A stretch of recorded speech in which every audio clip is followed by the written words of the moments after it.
इकडं पण स्पीकर चालू आहे, इकडं पण स्पीकर चालू आहे. इकडं लग्न आहे, पण इकडं काय माहिती. इकडं पण बहुतेक लग्न असेल किंवा जागरण गोंधळ असेल. आणि ते नुकतंच संपलेलं असेल, कारण रात्री आवाज येत होता. आणि सकाळी बघा समस्त तांबडं फुटलेलं आहे.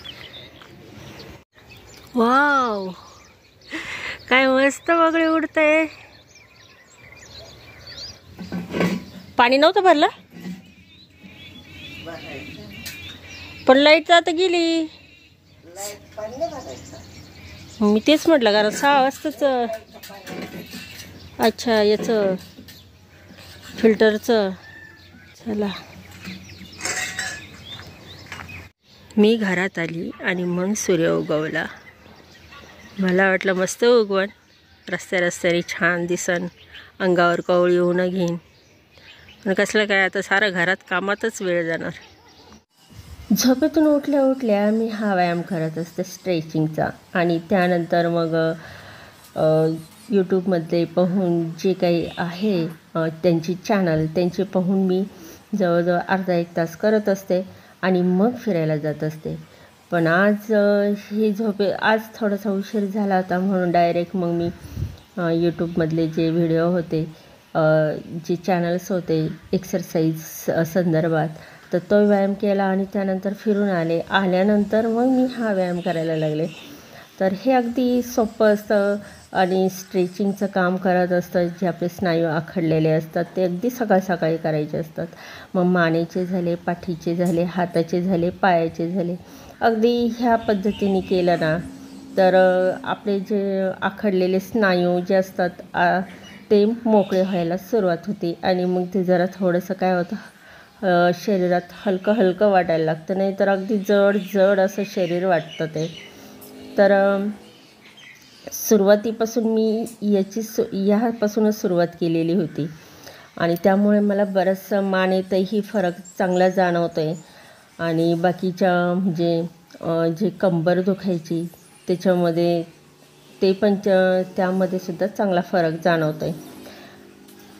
मानवी जीवनामध्ये व्यायामाला अत्यंत महत्त्वाचं स्थान असतं, कारण नियमित व्यायाम केल्याने अनेक रोग आपले जे असतात ते टाळता येतात आणि शरीर निरोगी ठेवण्यास मदत होते. मग नैराश्य असो, मरगळ असो, अस्वस्थ असो, ही कमी होते आणि जडत्व ते आहे ते निघून जातं आणि स्नायूची ताकद वाढते, सहनशक्ती वाढते, रोगप्रतिकारशक्ती वाढते आणि वजनसुद्धा नियंत्रित राहते आणि शिवाय चांगली झोप लागते. मग ह्यामध्ये सर्वात आता ह्या व्यायामाव्यतिरिक्त अजून एक व्यायाम म्हणजे तो कोणता सर्वात चांगला, तर सूर्यनमस्कार हा सर्वांग सुंदर असा व्यायाम मानला आहे. सूर्यनमस्कार पण मी करत असते, पण कधी काय होतं, मी सगळेच एकदम एकाच दिवसात एवढे होत नाही. मग कधी आज असा तर उद्या सूर्यनमस्कार किंवा त्याच्यानंतर वेगवेगळे अशा पद्धतीने माझे हे सर्व व्यायाम चालू असतात. आणि कसं आहे, सगळे हे व्यायामाचं नियम पाळून करावं लागतं. म्हणजे सकाळीच व्यायाम केला पाहिजे आणि रिकाम्या पोटी पण केला पाहिजे. आणि मी कधी खाल्ल्यानंतर कधी म्हणजे व्यायाम नाही, माझं फक्त सकाळीच असतो. आता उन्हाळा लागला आहे, मग आता उन्हाळ्यामध्ये आणि हिवाळ्यामध्ये व्यायामाचं कसं असतं, उन्हाळ्यामध्ये जरा व्यायामाचं प्रमाण मला थोडंसं आता कमी करावं लागणार आहे. आणि थंडीमध्ये म्हणजे मी ह्याच पद्धतीने करत होते. मग याच्यापेक्षा आता मला पुढं थोडंसं कमी करावं लागणार आहे. आणि हे व्यायामाचे बरं का नियम पण असतात. आता काय नियम आहे मी तुम्हाला सांगते. जर झोप झाली नसली किंवा थकवा वाटत असल्यास, आजारी असल्या किंवा दीर्घ आजारानंतर लगेच किंवा श्वसनाला जर त्रास होत असल्यास, अंग दुखत असल्यास, तर अशा वेळेस व्यायाम करू नये. आता माझ्या वयोमानानुसार हे स्ट्रेचिंगचे व्यायाम मी कशासाठी करू राहिले, तर माझे हे सांधे दुखी असल्यामुळे त्याच्यामुळं मग मी हे व्यायाम सुरुवात केली होती. त्याच्यामुळं मग कशी आहे की हे सांध्याची हालचाल जरा मला कशी सुलभ झाली. नाही तर कमरेचा एक खूप म्हणजे एका जागी बसलं तर मला उठवत नसायचं आणि उठली का बसवत नसायचं. त्याच्यामुळे मी पायाची बोटं खूप दुखायची आणि शिवाय हातांची सुद्धा अशी बोटं दुखायची. त्याच्यामुळे मग मी ही सुरुवात म्हणजे पायापासून मग हळूहळू पुढं म्हणजे मान पाठ हे सर्व हे करून प्राणायाम अनुलोम विलोम ह्या सर्व गोष्टी करून नंतर मग मी एक एक गोष्टी पुढं वाढवत चाललेली आहे. म्हणजे मग हेच याच्यामध्ये सुलभ वाटून राहिलं आहे ना, मग पुढचं मग करायला मला असं वाटतं काही हरकत नाही आहे जर होत असेल तर. आणि नाही जर झालं तर मग मी ते करत पण नाही, एवढं जबरदस्तीने करत नाही. कारण कसं आहे, हळूहळू तेवढे आपले स्नायूसुद्धा तयार झाले पाहिजे त्या गोष्टीसाठी सुद्धा. आता ह्या व्यतिरिक्त सुद्धा पण अजून आहे माझे, म्हणजे डायरेक्ट झोपेतून उठल्या झोपेच्याच याच्यामध्ये मग नंतर मग तो व्यायाम केल्यानंतर मग मी उठत असते. आता जवळजवळ मला हे व्यायामाला सुरुवात करून जवळजवळ आता 1.5 वर्ष 1.25 वर्ष तरी होत असेल.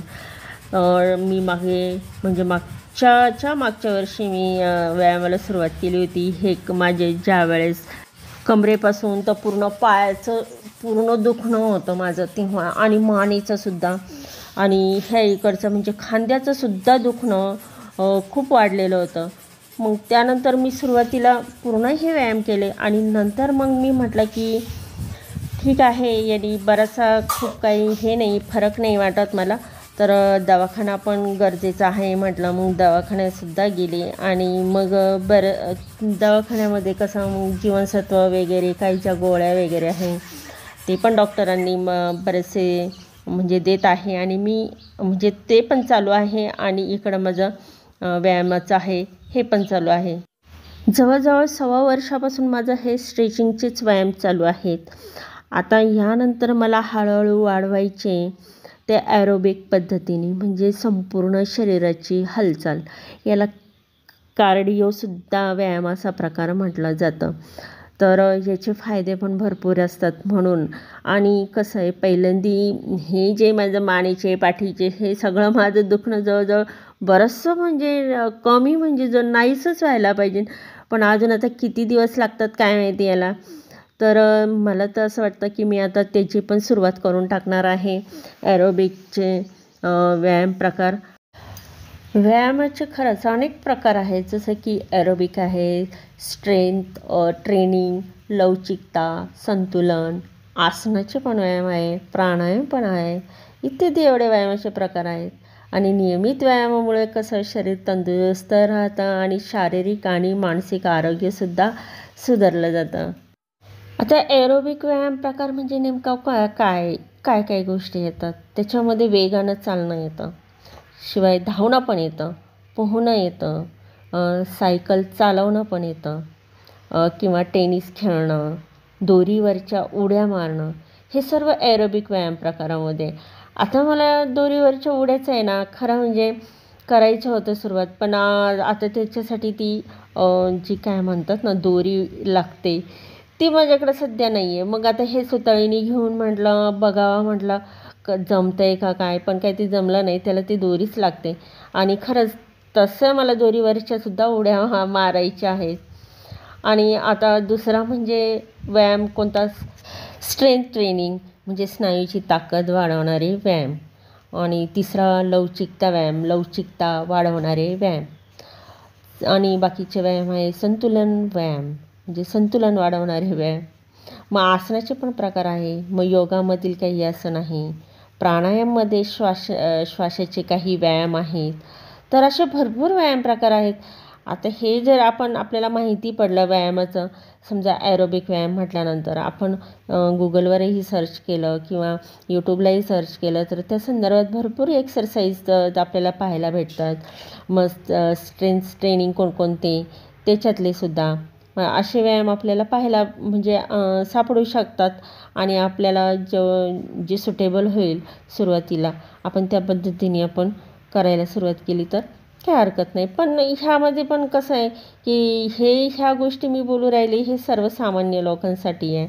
मला जर कुठं जिम भेटली असते किंवा काही योगा सेंटर असतं तर आमच्या इथंच, तर मी खरंच जॉईन झाली असते. पण कसलं काय, आमच्या इकडं कसं आता खेडेगाव म्हटल्यानंतर सर्व गोष्टींना लिमिट्स पडतं, त्यामुळे ह्या गोष्टी करता येत नाही. पण जेवढं माझ्याकडनं शक्य होतं आहे मी करते, आणि मला जेवढं सुटेबल होऊन करते मी, म्हणजे जमतं आहे तर मी तेवढ्या सगळ्या गोष्टी करत असते. तर चला, आता हे माझं झालं आहे आता पुरा व्यायाम, आणि आता यानंतर मी हाय हॅलो नमस्कार, मी मनीषा तुम्हा सर्वांचं स्वागत करते आपल्या लाडक्या चॅनलमध्ये, ज्याचं नाव आहे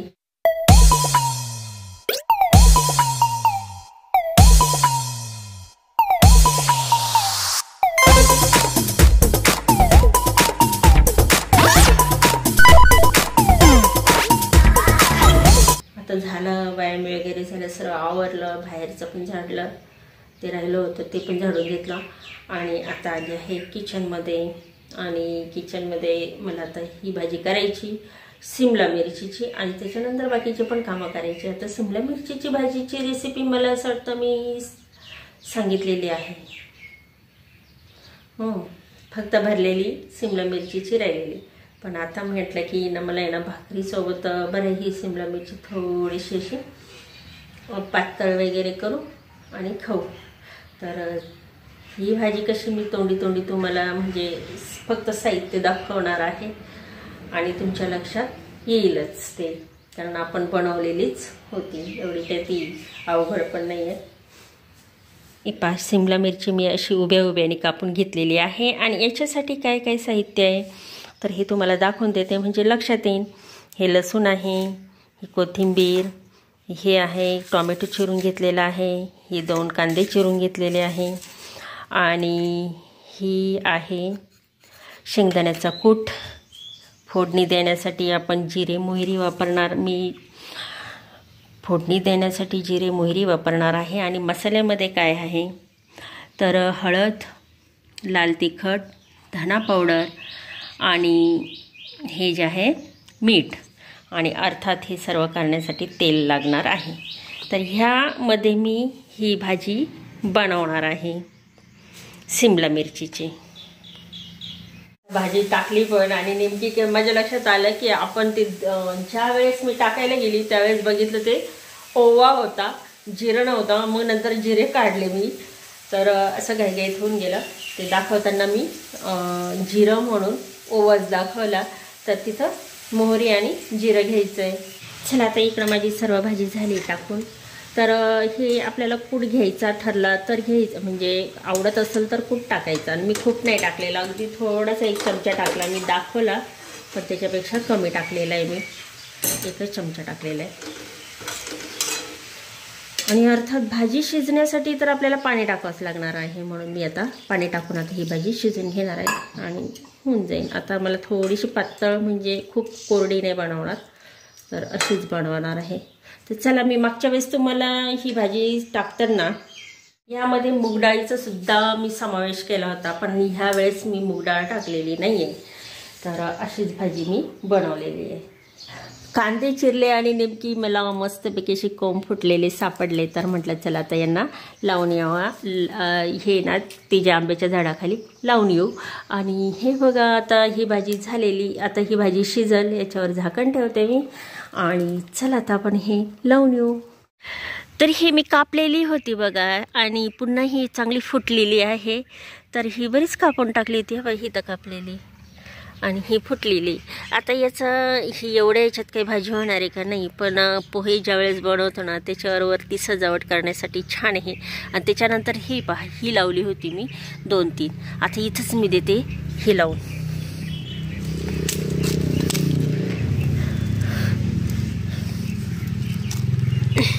पानं तर काय पडताच, आता जाऊ द्या, पानांचं खत करून टाकू आपण, आपोआप होईल.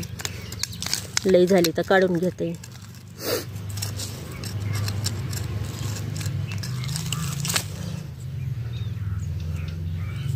नुसतं एक खूप अर्धा नाही लावायचा, हे अगदी थोडंसं कापले बघा आणि बाकीचं भाजीमध्ये वापरलेलं आहे.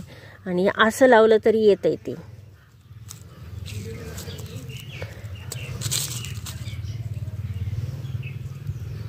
आता याला पाणी कधी भेटेल तर भेटो बाई, कारण 8 दिवस आता पाणी नाही आहे. आज बुधवारपासून झाली रात्रीची लाईट सुरू आणि पहाटेच 5ला जाती, मग दिवसभर कसलं पाणी, म्हणूनच काल हे देऊन घेतलं होतं. तर बघा हे पण फुटलेलं आहे.